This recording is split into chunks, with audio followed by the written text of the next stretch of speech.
Hey, I'm Brie, and this is my sister Jules. I'm an English teacher. And I just watched the movie Sinners and I can't stop talking about it. And together we drink wine as we unpack the brilliant writing of the hit 90s sitcom Boy Meets World. Cheers. Cheers. Clink. What are we drinking? We're drinking another Winc wine, part of our subscription box. Today we're drinking Wonders white wine blend, Vin de France. So it's a French wine in the sense that the grapes are sourced from France. But since it's by Winc, they're sourced from France and brought to California. I'm excited about this. You heard me just pop it open. It's so fresh. Yeah, I'm excited too because the label says no sugar and made with organic grapes. And we've had a no sugar wine before and we loved it. And I felt great the next day. So speaking of feeling great the next day, remember last episode when I said, oh my God, the porter and plot, I'm not going to wake up with a headache. I woke up with a massive headache. And then I was like, did I drink too much? And then I ended up drinking a little bit more like 2 days later because I still had some left. I woke up with a massive headache the next day. So I jinxed myself. Okay, good to know. That's some good feedback for the listeners. Did you try this? Not yet. I just wanted to say I love French wine. I love that this is no sugar, and I love that it's organic grapes. So I'm excited. Oh, don't let me down. Okay. Not really what I expected, but not bad. Why wasn't it what you were expecting? There's a taste that I need to name this taste because I recognize it in other wines, but I don't know what to call it. Well, the aromas are scents of white flowers, citrus, and lime.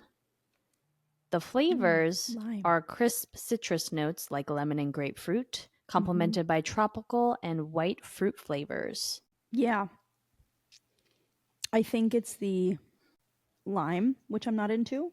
I don't love this citrusy flavor profile, but I also think it has the taste that do you remember when we did Yellowtail?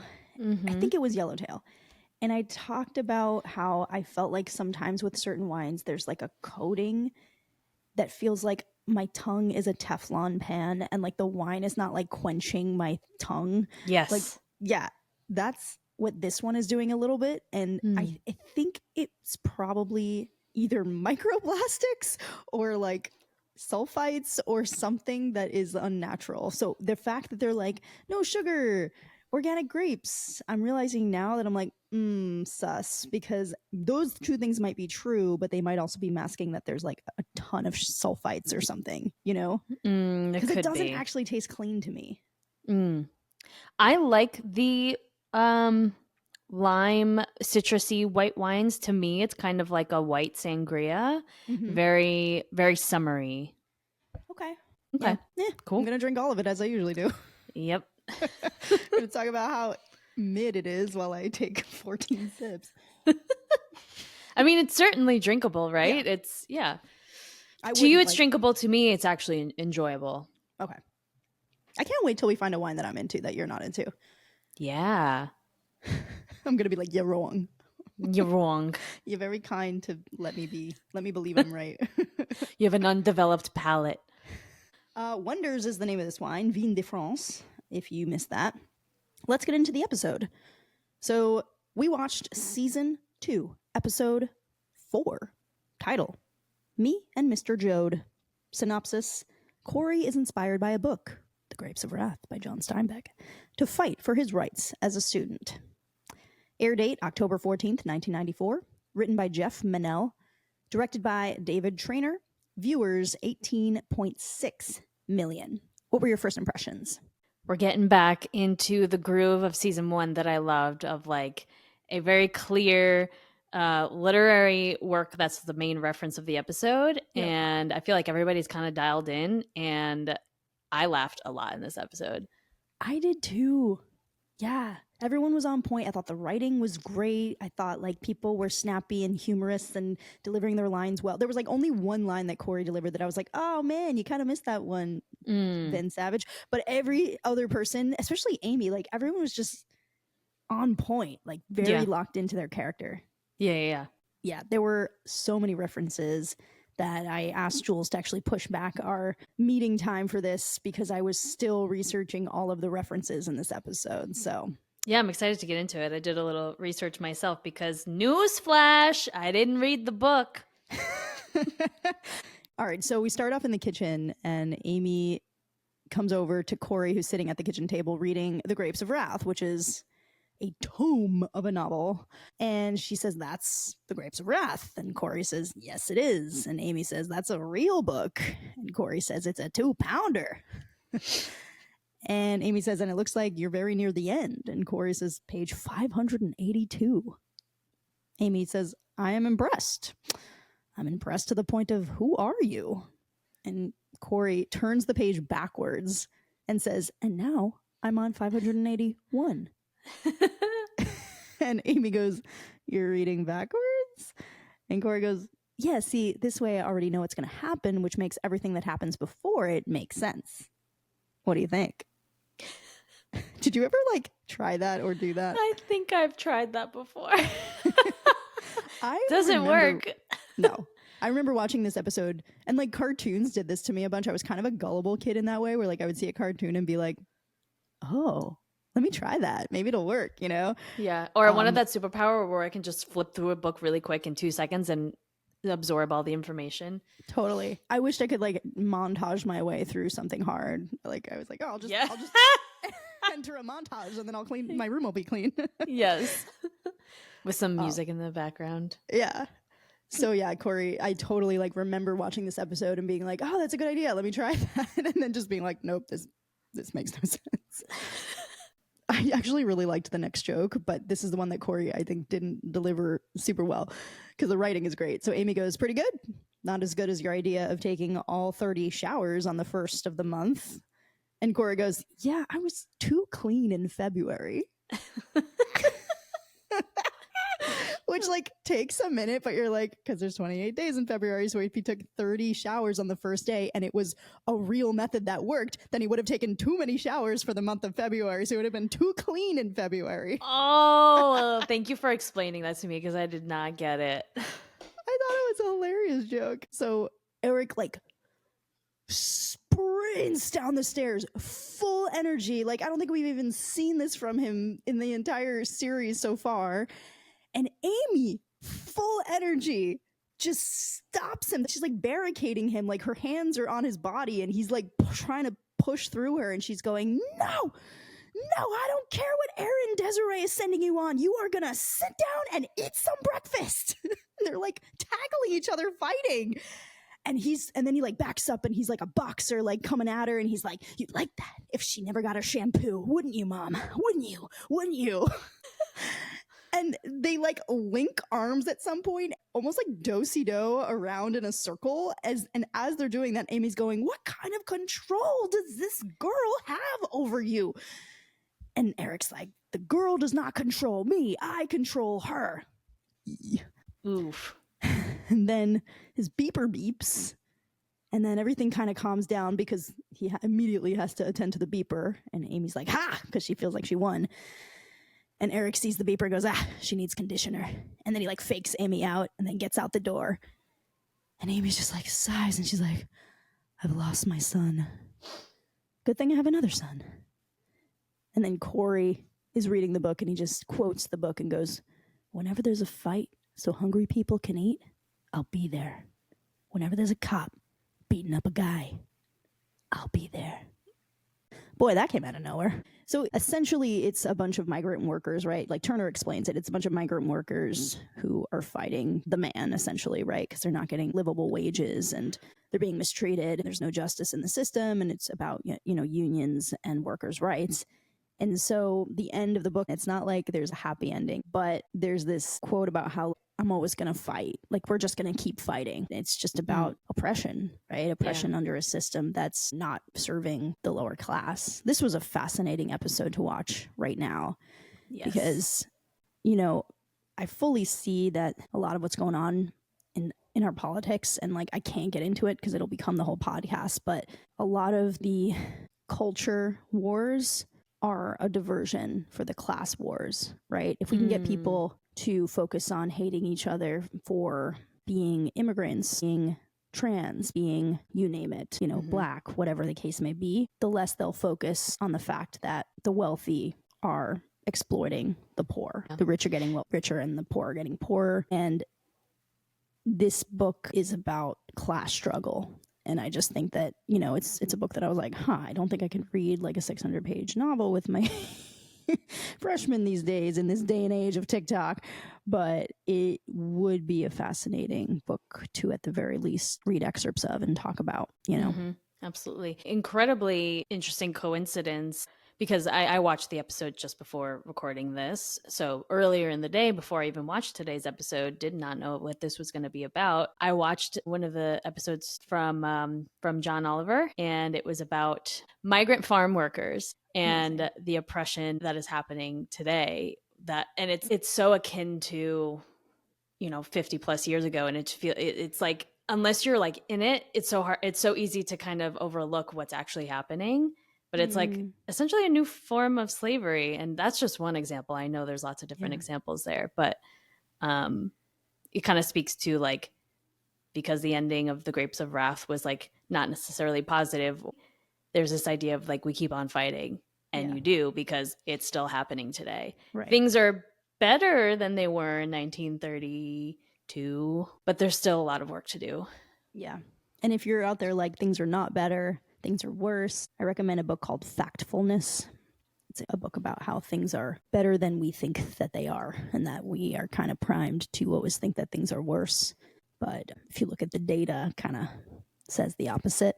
But yes. That's compared to what? Compared to how things were in the past, that we improve, we progress. Sure. Again, I'm trying to keep it about this episode and not about all the other things that this makes me want to talk about. But I'm sure they'll come up as we go. Let's keep it straight, because... Yeah.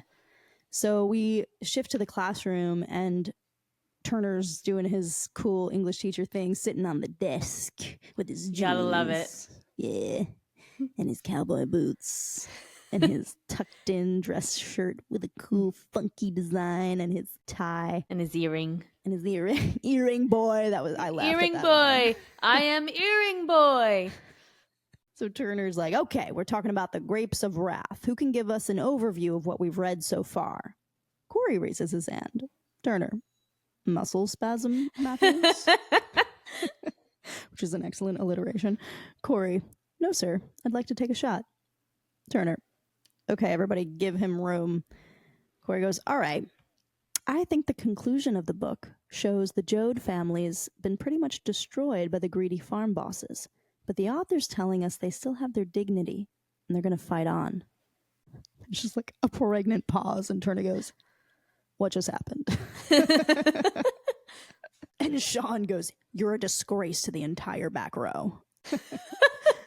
And Turner goes, okay, the story about migrant farm workers in the 1930s shows us that powerful people will exploit the powerless until they organize and stand up for their rights. God, I want to talk about other things, but we're going to keep it straightforward. So Cory's hand goes up again. Turner asks, what? And Cory says, yeah, the thing about the 1930s, will we have to know dates for the test? And Turner's like, the date is not as important as understanding the historical context of the whole struggle for workers' rights. And Shawn raises his hand. Excuse me, what page is the historical context on? And that's like totally a question that a freshman would ask. That's why I laughed so hard. I was like, oh my God, I could see that happening. And Turner goes, are you kidding me? And Shawn goes, we need to know that for the test, right? Turner's like, no, forget about the test.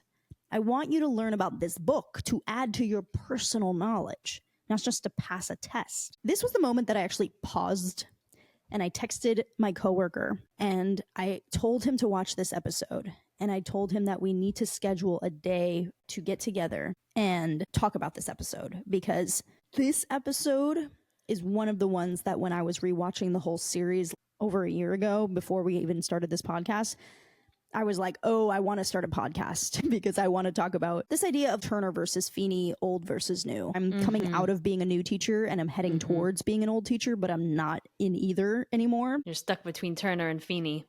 I don't know if you know anything that's going on in the world of academia, but they have like essentially gotten rid of the regents. There's a lot of momentum with the movement to abolish the SATs. There's a lot of universities that now have like optional SATs.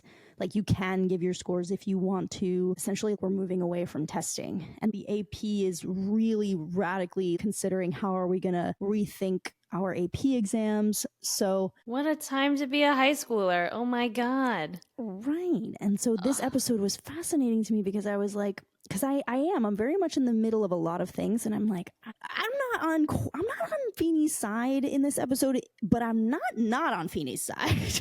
Yeah.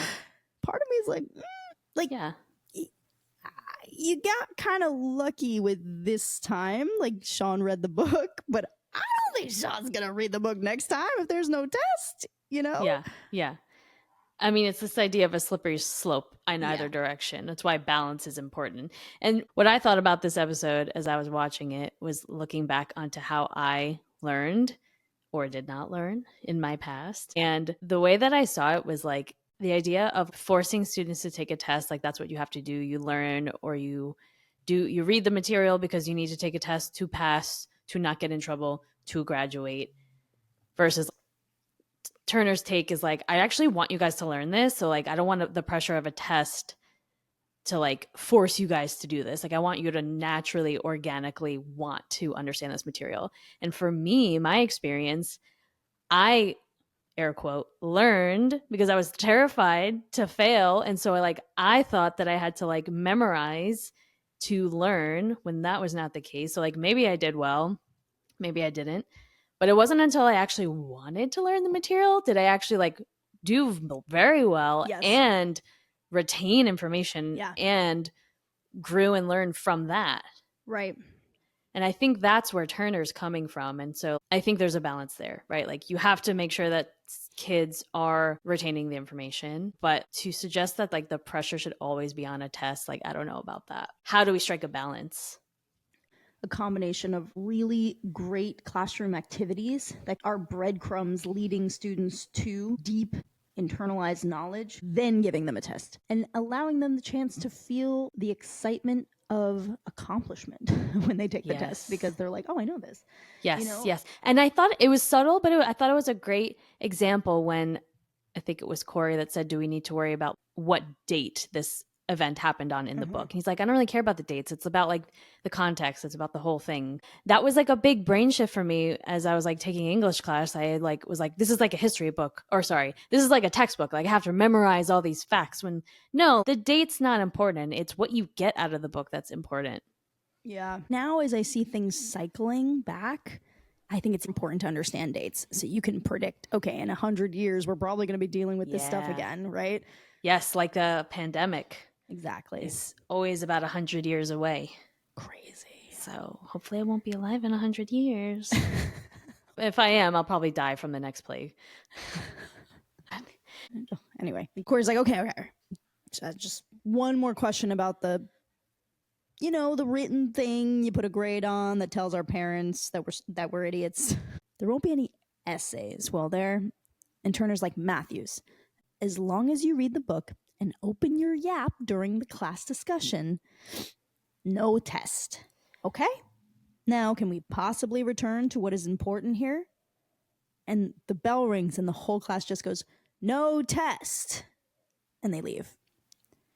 I assumed that they were going to come in the next day not having read the book. And I actually had an experience in college where, because this professor didn't really give any assessments, we constantly came into the class not really having done the reading. And admittedly, we were all probably just being lazy, maybe expected to show up and be lectured at. And we didn't really want to like put the work in and show up and like join the discussion. We just wanted to like sit back and listen and be passive. And our professor started kind of asking us questions, and everyone was silent. No one was talking, and he tried to start this discussion, and it wasn't happening. And he just got visibly agitated, and he was like, did any of you do the reading? And we were all just silent. And he goes, you know what? I'm not teaching this class. Y'all can leave. And he was like, and don't come back next week unless you've done the reading. And we all just walked out. And everyone was in the hallway like, oh no.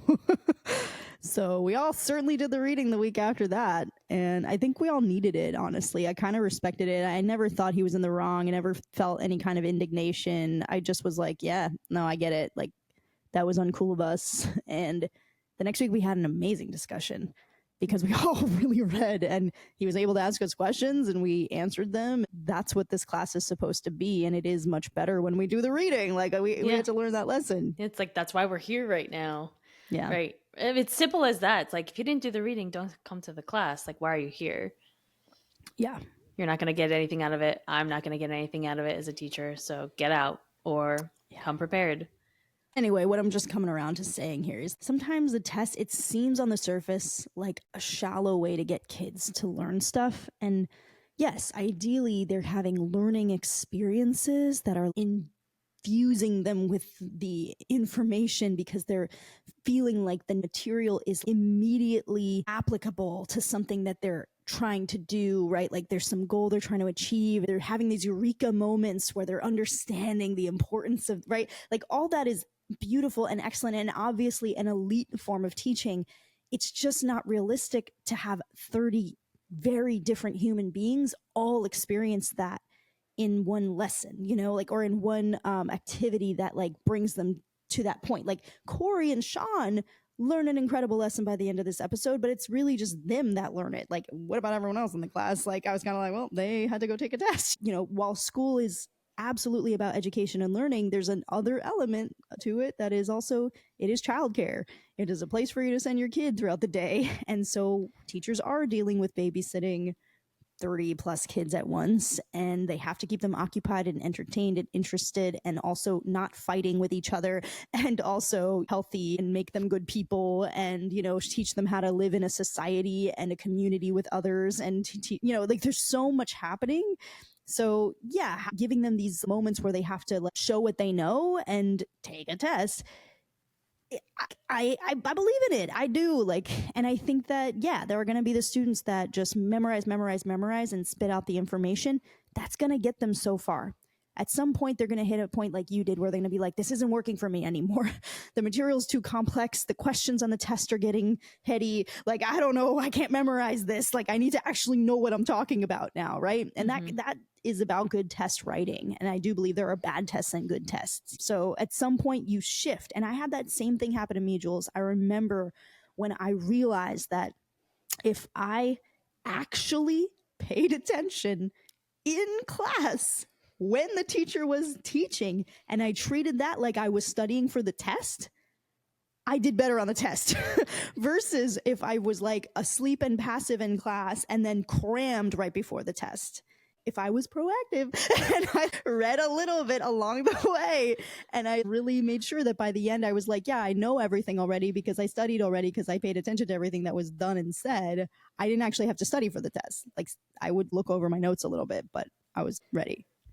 Do you think one of the reasons why it took us so long to get to that point where we're like, oh, we have to like learn, learning was because we were plopped into a classroom from such an early age, and to expect that like 6 or 7 year olds are just expected to like sit in a room and listen to a teacher talk all day and like learn in the way that we think about learning now, versus just like, okay, I'm being talked at, I need to like read this book and then I need to take a test. And if I don't get 100, my mommy yells at me. Like, do you know what I mean? Like, if you're kind of taught, you're not really taught how to learn from such an early age. And I would argue that it's hard to explain that to a 6-year-old. And every year they're just expected, you know, every year it's a new teacher, same classroom, right? Same deal every single year. It wasn't until much later in my life that I realized, oh, wait, I've been doing this wrong. And I just kind of had to figure it out for myself. And I think that just came with age and maturity. And that's the best way to learn. And I think it's okay to struggle in school for a few years and then lock in like a random year that it just happens for you. Like, it happens in different years for everyone. You know, I've seen it happen. It happens a lot in junior year for some reason. A lot of like, I don't know what it is about that like sophomore to junior jump where people like their brain develops in a way where they're like, oh, learning. Yeah. But freshmen are definitely still like, I don't know, there's like a nervousness. There's like an approach that's very much like what Cory and Shawn demonstrate, which is like, do I need to know this for the test? Like, should I memorize 1930? They're still trying to figure out, like, what do I highlight in the book? Like, what's important? You know, do I just highlight the whole page? How about you evaluate the information, right? That's a higher level thinking thing, right? There's something called Bloom's taxonomy, which is sort of like a hierarchy of understanding. And the like base level of like learning is remembering. Can you memorize facts and recall them? Then there's understanding. Like, do you actually understand what you're memorizing? Then there's applying. Do you know it so well that you can now apply it to a different situation? Then there's analyzing, which is like drawing connections among ideas, differentiating, organizing, relating, comparing and contrasting. Like, and then right under the very top is evaluating. Have an opinion about it. What do you think? And then the very, very top is creating.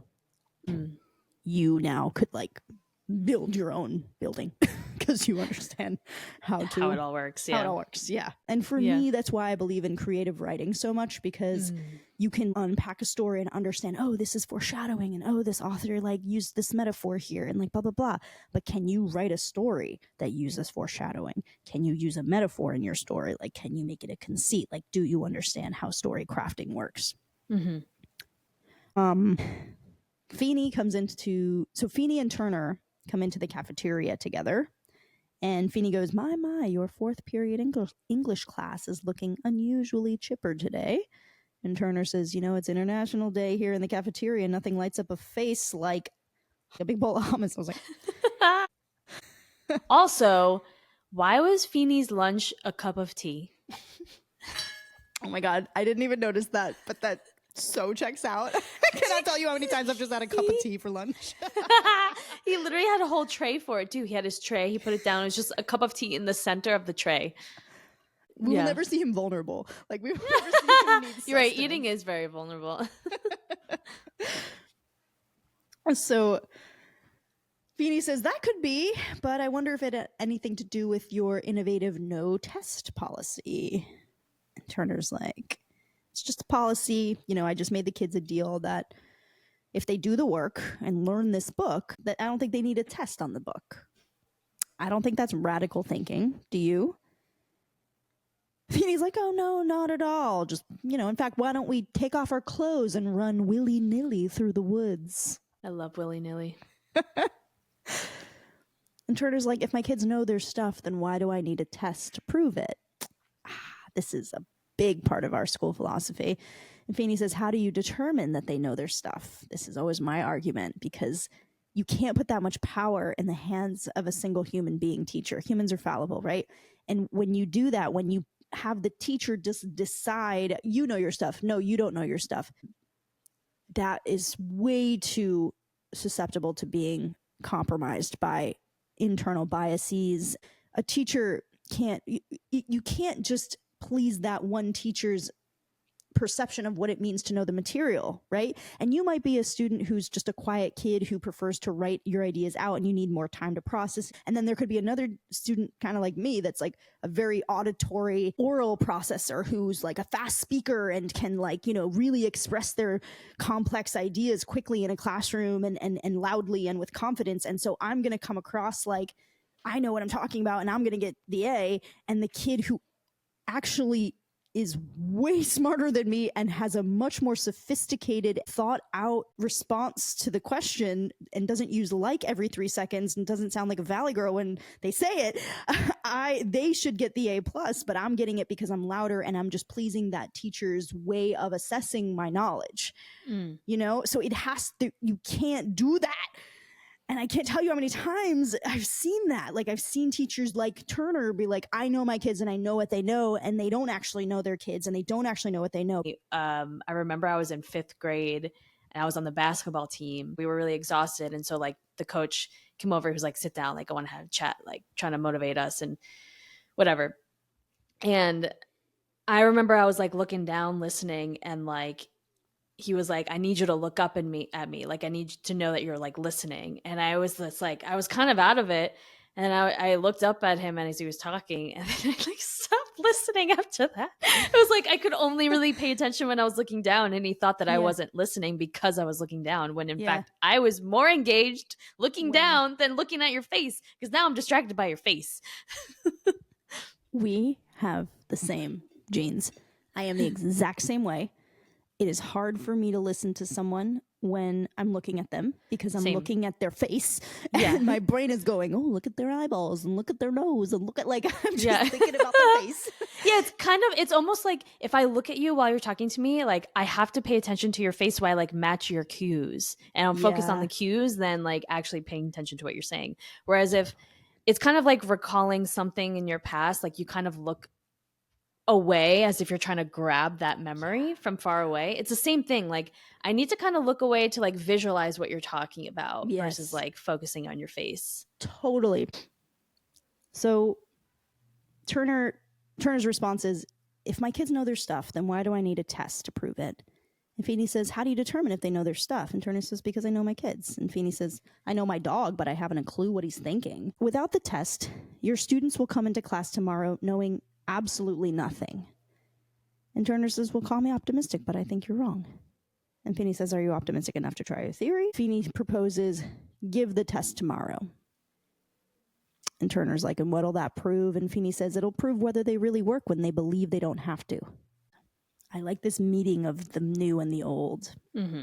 So we're in the kitchen.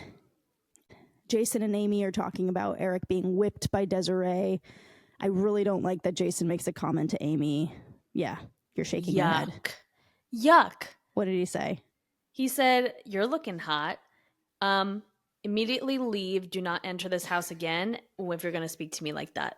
Ever. That's what I would say. If my 15-year-old son's friend was saying that about me, disgusting, nip it in the bud immediately. And then what about what he says to her about Baywatch, The Next Generation? Oh, what'd he say? He goes, didn't you just get a guest spot on Baywatch? She goes, thank you, Jason, but I think I'm just a little too mature. And Jason goes, oh, stop. I'll tell you, though, if they do Baywatch The Next Generation, you're in. Get out. So Eric comes down. He's not dressed for the basketball game. Jason and he have a conversation about Desiree. Jason calls her Vampira. And Eric basically says he has to go to the mall with Desiree, and that's why he can't go to the game. Jason says to Amy, my condolences on the loss of your son. And Amy says, thank you, Jason. And in lieu of flowers, please send donations to the foundation for the terminally whipped. Damn. It's just interesting that, like, when a man's controlling a woman, that plot is dark. That plot is violent. Mm-hmm. That plot is serious. And if a woman's controlling a man, it's like, oh my God, he's so whipped, you know? And yeah, I mean, I get it because I do understand the much higher levels of violence of men against women. But it's just interesting to me. I'm just noting it, you know? Yeah. No, it is interesting. So Eric has a pager, the pager from earlier. It's pink, by the way, and it goes off, and Jason snatches it and looks, and he goes, oh, so she's just pulled into the driveway and she would like a glass of water. And a part of me was like, how does he know that from the pager? Like, did pagers work that way where you could send a message? I think so. I think like the more recent pagers of the time did. I think I'm thinking of a beeper. Are they not the same thing? Pagers initially sent phone numbers to the pager indicating a request for the recipient to call back.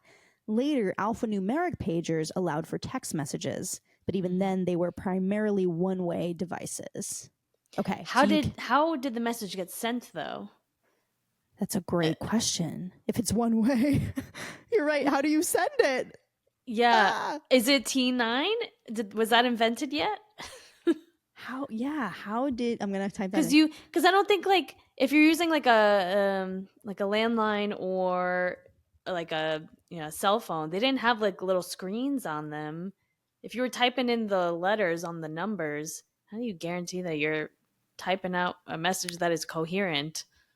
Okay, so it says to send a message to a pager, you would dial the pager's 10-digit phone number, wait for a tone, and then enter your number followed by the pound sign, For alphanumeric pagers, you can send text messages via email or text messaging, depending on the pager's capabilities. Some alphanumeric pagers also offer two-way response capabilities, allowing the okay, so there were pagers that were two-way where you could type out a message to the pager, and you could also apparently email the pager. Wow. The first text message.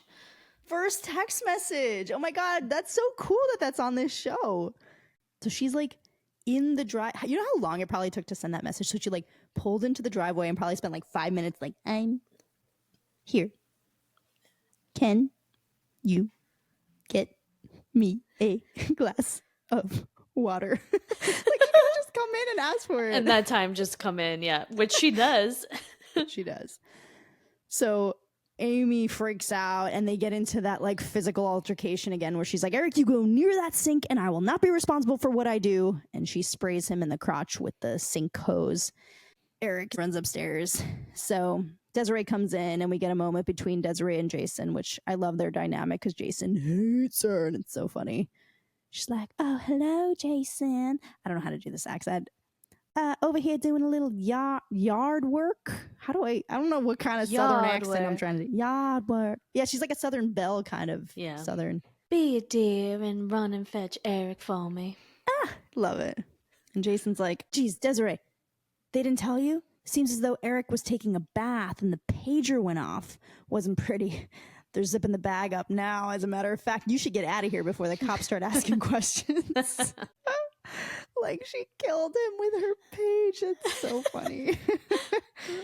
When he said that, I pictured him fully clothed in the bathtub with his pager clipped to his belt.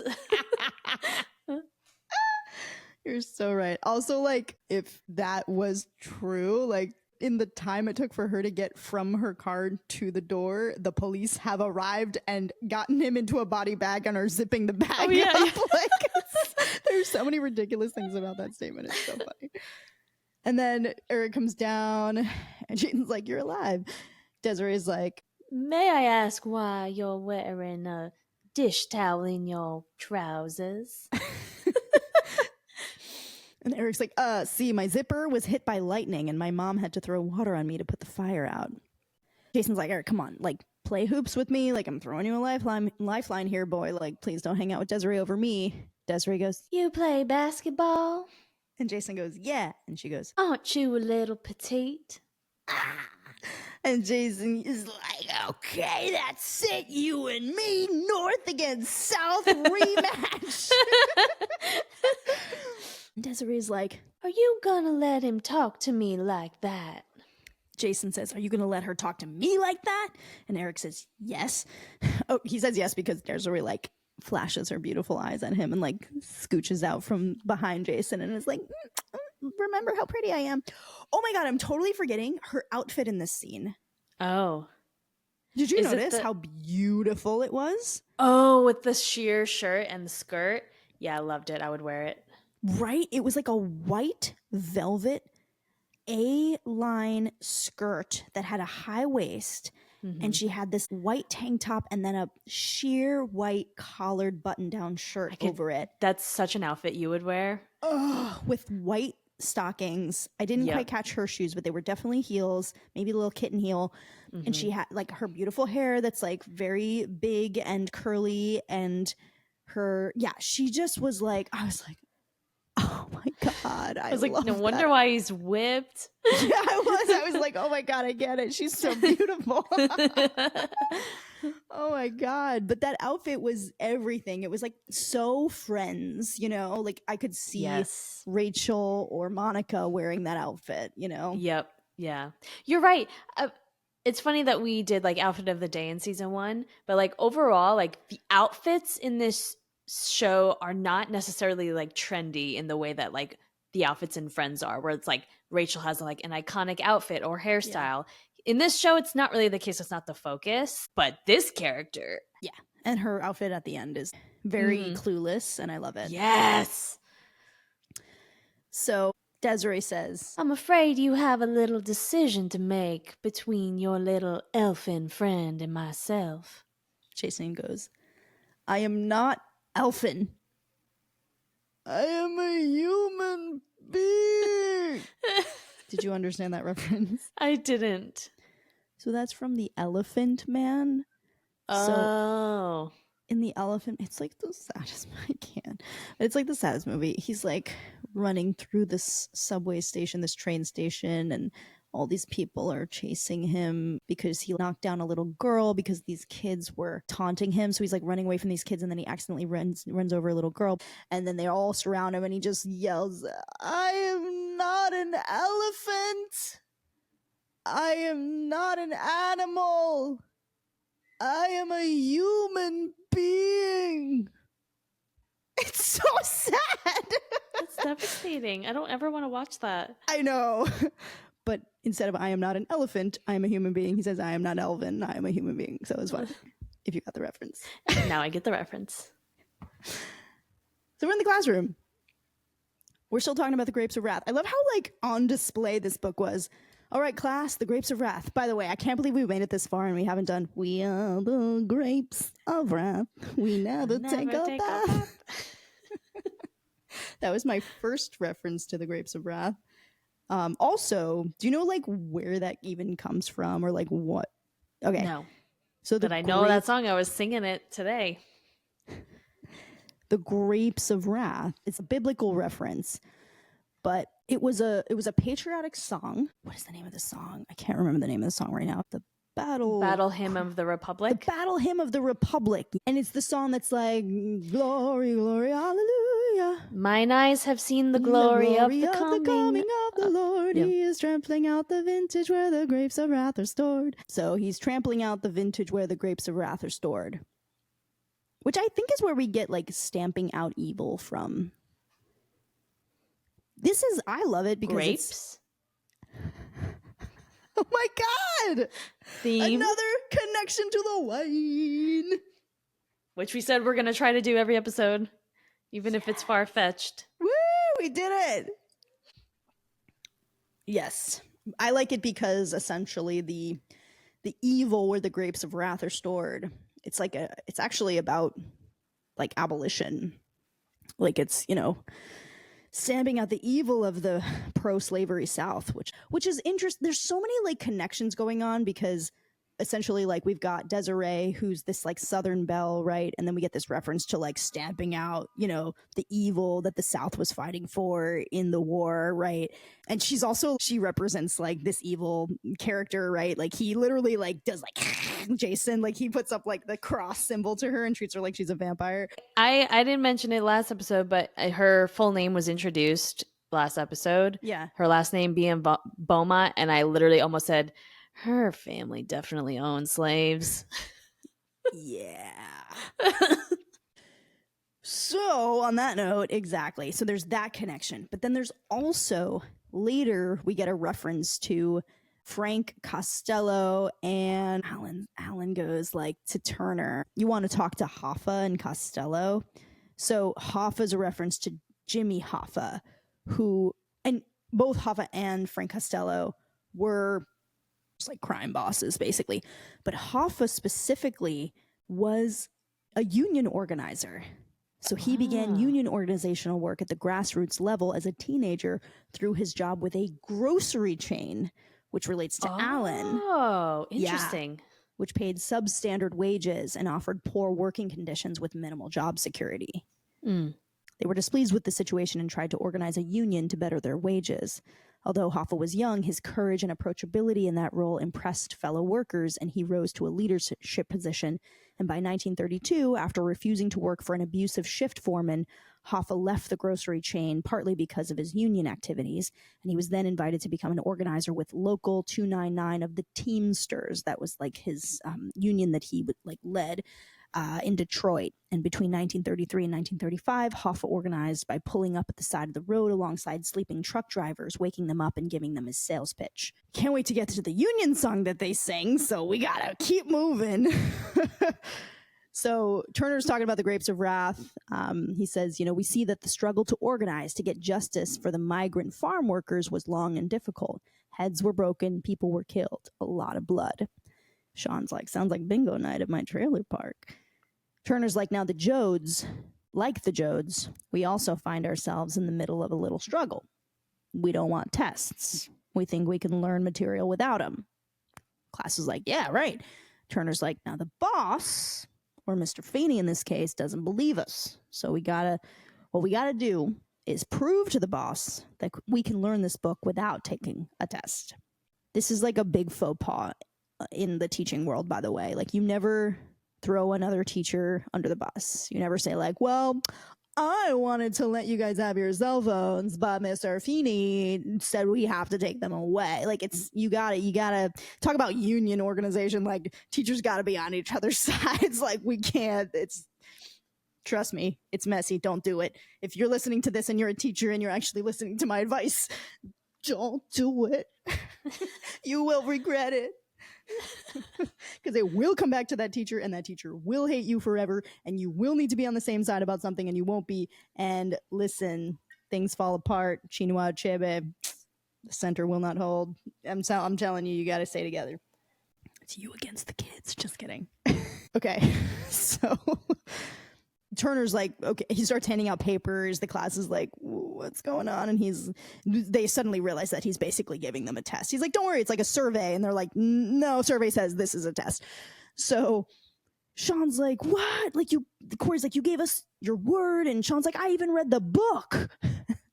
Which I noted, and I was like, interesting. You might actually do well on the test then. Maybe take the test. Yeah. The group was like, oh, I love the gasp that happened after he said that. Like, was like, you read the book?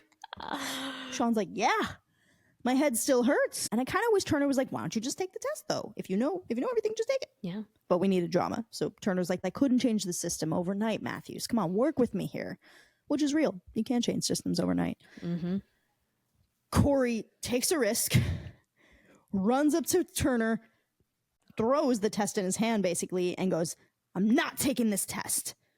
But then he turns around and you can see on his face like, he's like, what did I just do? Is that allowed? Shawn's like, you can do that? And Cory's like, I don't know. And Shawn's like, I'm with you. And he just like goes up, tosses the test in Turner's hand. Me neither. And then the whole class just starts piling their test papers onto Turner's hands. Feeney comes in. Good morning, Mr. Turner. Obviously, I was wrong, and your students are so prepared that they managed to finish the test 2 minutes after the bell has rung. Turner's like, we had a deal. I gave them the test. Interestingly, they gave it back to me. Feeney's like, well, of course they did, earring boy. Yep. And he goes, I realize that all you 7th graders are delicate, adolescent flowers, just beginning your high school blooming. And so I say this with utmost sensitivity. Take this test or die. I had one of those like big belly laughs when he said that. The delivery was absolute perfection. It really was. It was so good. I laughed so hard. And then he like scooches back over to Turner in the corner and he's like, you just have to tell them his boss. Cory gets up, goes to the front of the room, addresses the class, legs crossed, leaned back against the desk, by the way. Like, very good body language. He was commanding that room. He goes, is this fair? No, everyone goes. Have we been tricked? Yes. Take the test or die? Die! Then we die together, organized like the people in the book should have done. The first student union. Yeah. That was actually the first time that I was like, oh, student union. Is that what that's supposed to be? Is it supposed to be students demanding rights from teachers? It's a great question. What was our student union like? Our student union was a space for students to come together and have ice cream socials.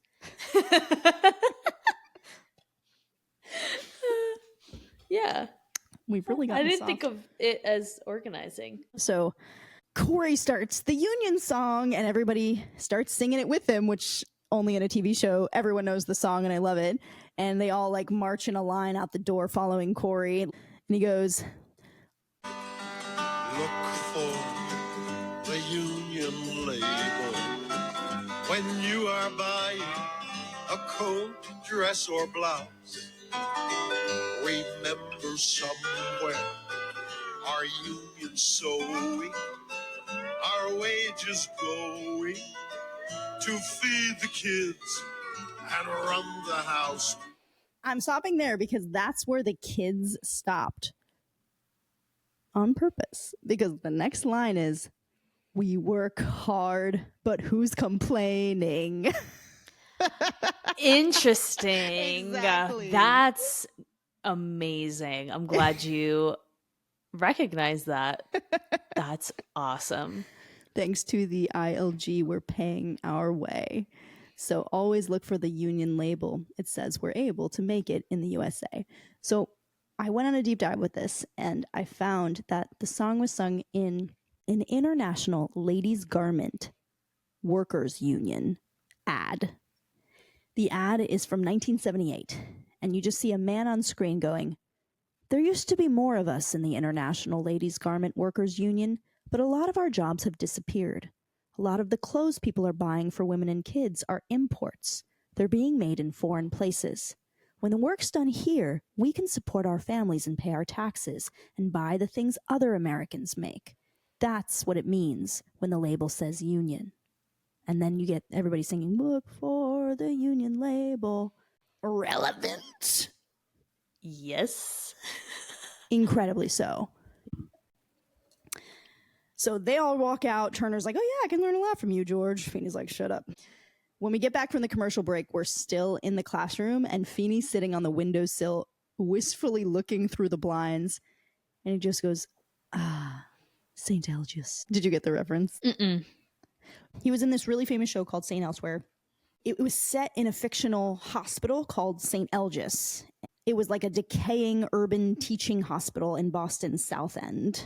And the hospital's nickname was St. Elsewhere, which is a slang term used in the medical field to refer to like lesser equipped hospitals that serve patients turned away by more prestigious institutions.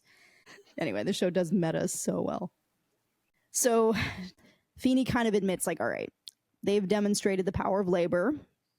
Now let's show them what management can do. Trust me, with every tick of the clock, the courage is draining out of their defiant little souls. And then they walk into the cafeteria. Cory's literally standing on a table. "What are we?" And everyone's going, "We are kings." And Cory goes, "And what do kings say?" Cory goes, "They say no more macaroni." And they go, "No more macaroni." Cory goes, "We want steak.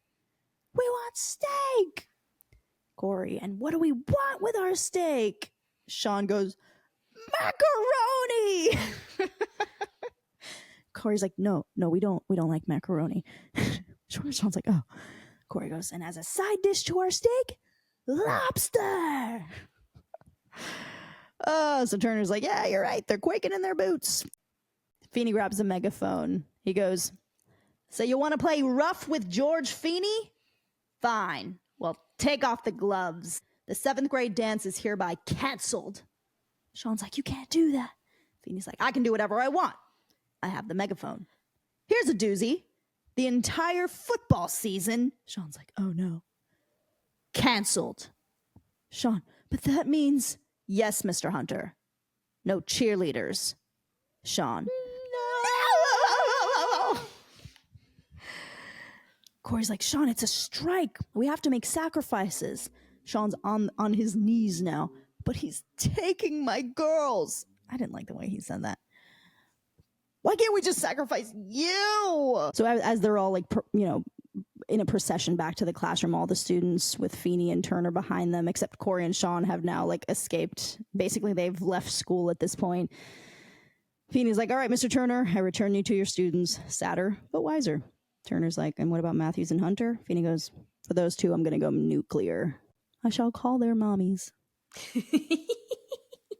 We get a moment with Jason, Eric, and Desiree again.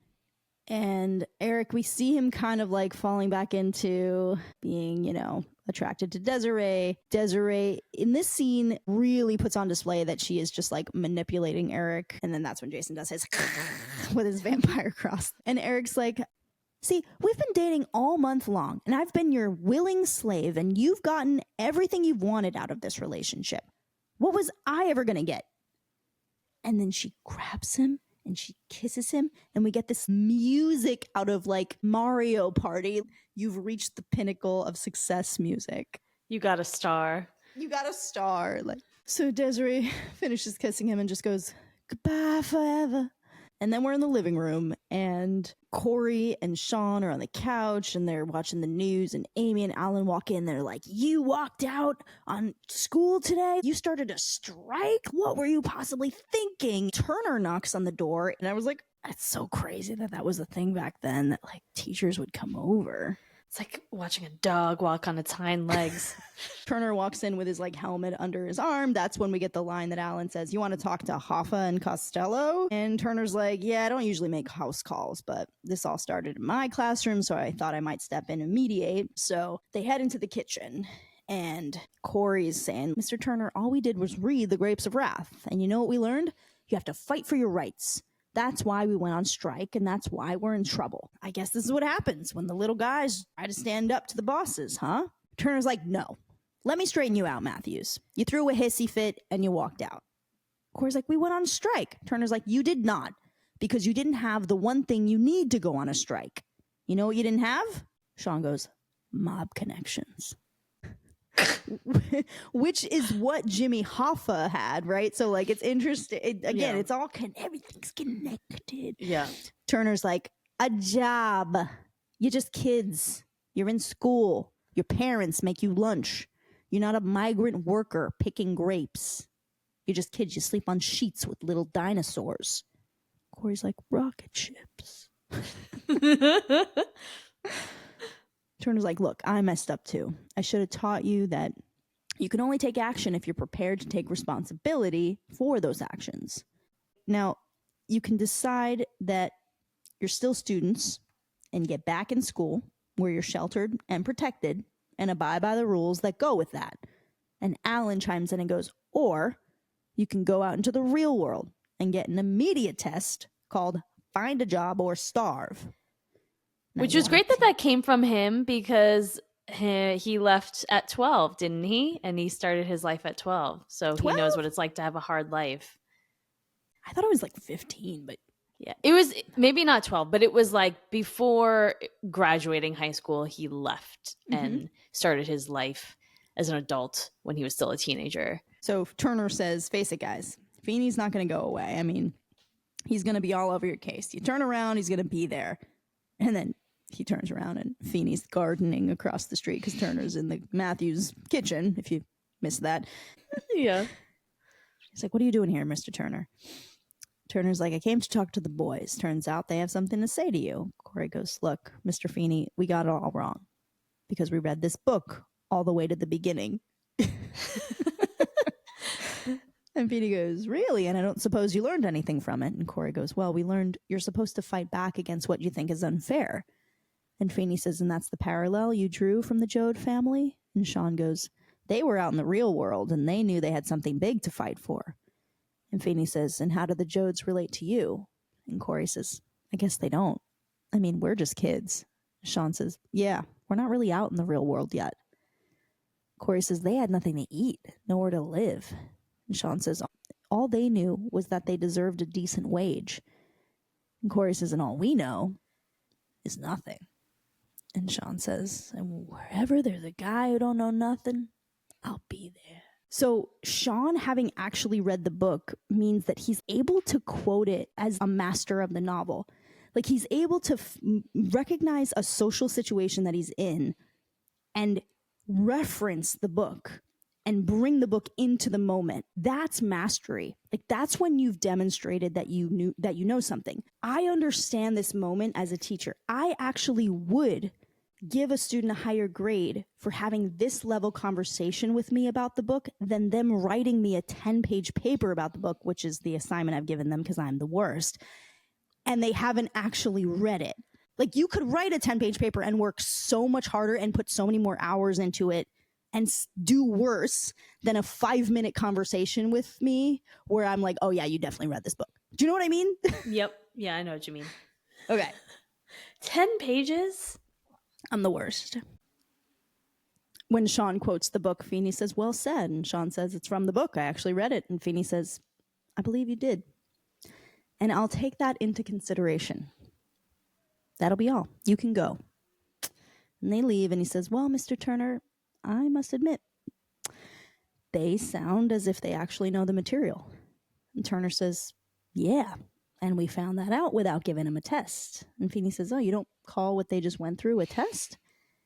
And Turner says, I'd call it a learning experience, Feeney. I don't think it's realistic for every kid to be given this opportunity, but I think that this is, of course, the ideal way that kids learn is by experiencing, right? Mm-hmm. Experiential learning is ideal. It's just unfortunately really hard to do as teachers. Like, I think as parents, you should give your kids experiential learning. It's much easier to do it in that setting than it is to do it in a classroom setting. Yeah, I think just at the end where he says, I think it's a learning experience, is them kind of compromising a little bit, finding common ground on what the expectation is moving forward of like, okay, maybe no test is not the right solution. Maybe being like a hard ass is also not a solution. Finding some in between is kind of the sweet spot. I don't make the test the only assessment. So we get a little tag button on the episode where Eric's like ready to play basketball. He's coming up to Jason in the hallway and he's like, I'm alive again. Desiree's out of my life and I can play ball with my buds. And Jason is dressed not for basketball, but he is wearing an outfit that's like my backup outfit of the day. He's got this great like navy blue sweater on with a little collared shirt popping out from the like crew neck, and he's got these jeans. Everything's tailored. I knew from the outfit right away. I was like, oh no, he's whipped. That's interesting that you knew. I wasn't that sharp.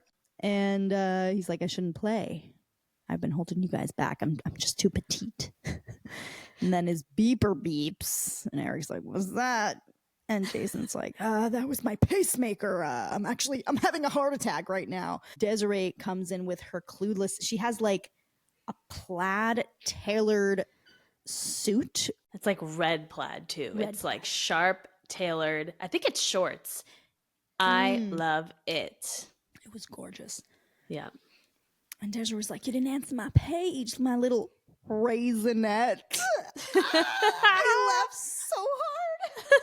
He looks like a raisinette personified. Like, he looks like the incarnation of a raisinette. And Jason's like, I'm sorry, it was all his fault. Talking to Eric, and Desiree's like, just be sure to pick me up in time for my pedicure. Say yes, Puddin'. And then they mirror the situation Eric was in earlier where Jason says yes, and then Eric's like, I believe the woman wants puddin', and Jason says puddin', and then puddin', and then she leaves, and then he's like, what, I'm only in it for the breakup kiss. So interesting. So yeah, that's the end of the episode. What are your takeaways? I'm not sure. I want to hear yours first. Well, obviously it was a lot about teaching, and so my takeaway is I'm going to remember that I need to strike a balance between testing and giving students experiential learning opportunities. I kind of alluded to this in the beginning of the episode. The Grapes of Wrath was written, I think, in the late 30s, I think, discussing post-Great Depression life for the working class. And 1939, there's this false idea that, you know, this was the struggle of American people in the past. And there's this kind of assumption, if you're kind of living in a privileged world, you kind of think that that's not really happening anymore, but it absolutely is. And I would argue to the same degree, maybe not on the same scale, but I would say to the same degree. So it's like, my takeaway is keeping myself educated on the modern working class and their struggles, and like how that ties into systemic racism, and how all of the fight towards, you know, equality, racial justice, economic justice, like that's all tied together, kind of keeping myself aware. I read that the average salary for migrant workers today is $20,000 a year. Oh my God.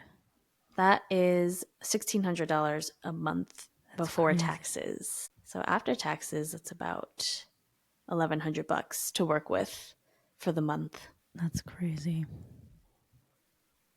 I had so much more I was going to say, but I'm going to cut us off here.